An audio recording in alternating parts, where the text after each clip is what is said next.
right. Good afternoon, everyone, from the Penetanguishene Public Library. So today, I love Sudoku. I love all kinds of puzzles games.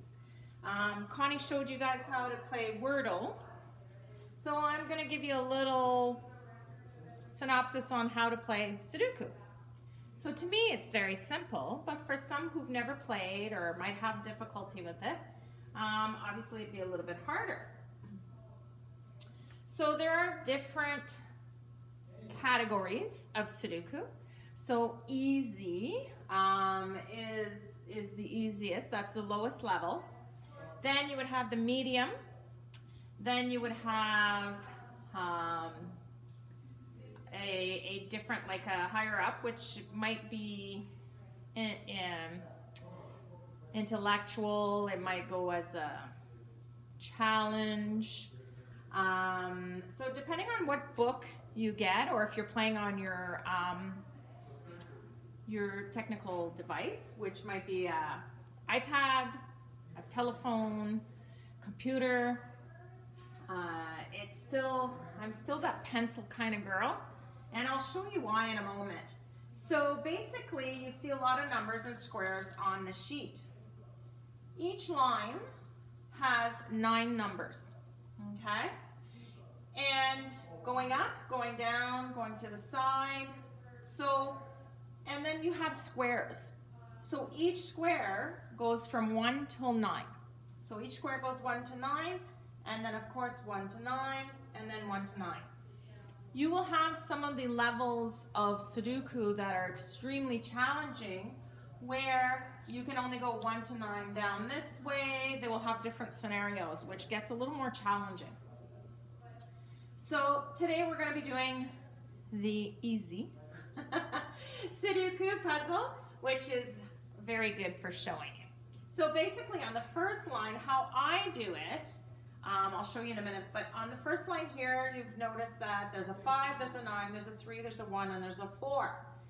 So you're still missing your 2, your 4, your 2, your 5, 2, 6, and your 8, and your 7. Where it's going to fit on that line depends on the rest of the puzzle. So you always have to be aware of the rest of the puzzle when you're doing this. So how I do it is I do the top 3 squares first. And I will look, okay, I always start with a 1. That's just my OCD type of person that I am. And so I'm going to look at my 1 and I'm going to look, okay, so this line's already taken. Are there any 1s here possibly? No. So obviously you're going to have to wait and see, because even if I drag this one up, so this, we can't use the 1 here because there's already a 1 in this line. So you have to be aware of your two lines coming together. And let's say there was a 1 here, then of course you wouldn't be able to put a 1 here, so that would leave these 2 here. So right now we can't use the 1 because we don't know where it's going to end. Now we do 2 next. So I have a 2 in this square of 9. I have 2 on this line in this square of 9, but I don't have any here. So obviously the 2 is either going to be in this square or in this square. So now what I want to do is look down below, and there's a 2 in this line. So if I bring it up, so your obvious square will be here. So that will be my 2. So 2 will go there. So now we have 1, 2, 3, 4, 5. We're missing 6, 7, and 8.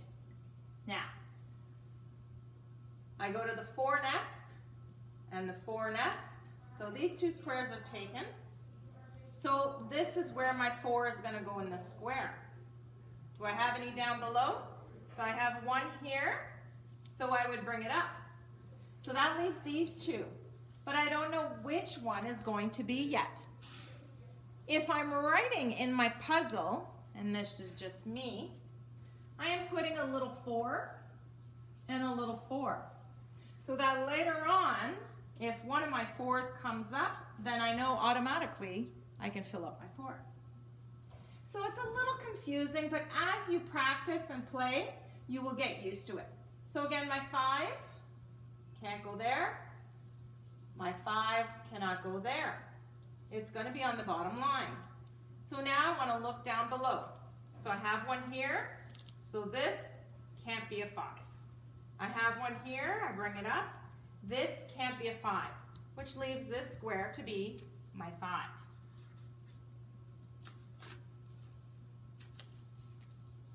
So that's where the 5 goes in that square. So now I go to 6. That's just me. I go 1, 2, 3, 4, 5, 6, 7, 8, 9, right? Per line, per square. So now I'm going to bring my 6 over. There's way too many squares. So I'm going to go over here. So it can't be in here. Now I'm going to look down. So I have one here. So obviously it can't go here. So this line and this line are out. There's one here. So this line is out. So that leaves this square. That is going to be my 6. As you fill in your squares, you will notice that it gets a little easier because now it can't be this line, it can't be this line, so this one is going to be my 6 in that square of 9. And so that's how it goes. It's pretty easy once, well again for me, but so now I don't have any 7s, so now I'm going to go to 8, can't go on this line. I don't have any 8s to support me to say where 8 is going to fit here. So I'm going to go over to this one, and again, there's no 8s, so that's too much of a number. 9, well, we already know it's not going to fit on this line, so let's see if there's anything to help me out here. There's one down here, so this one cannot fill, and there's one here. So if I bring it up, it leaves me these 2. So again, I'm going to make a little 9. And a little 9 to tell me that possibly that's where my 9 is going to go. So let's bring my 9 here. Well, it can't be this line because it's already taken. And again, I have no 9s to support me to say which square it's going to take up. So that being said, I do the same thing for these 3 squares of 9s and then again here. Once I get them pretty much filled out, I'll show you what it looks like in 2 seconds, okay?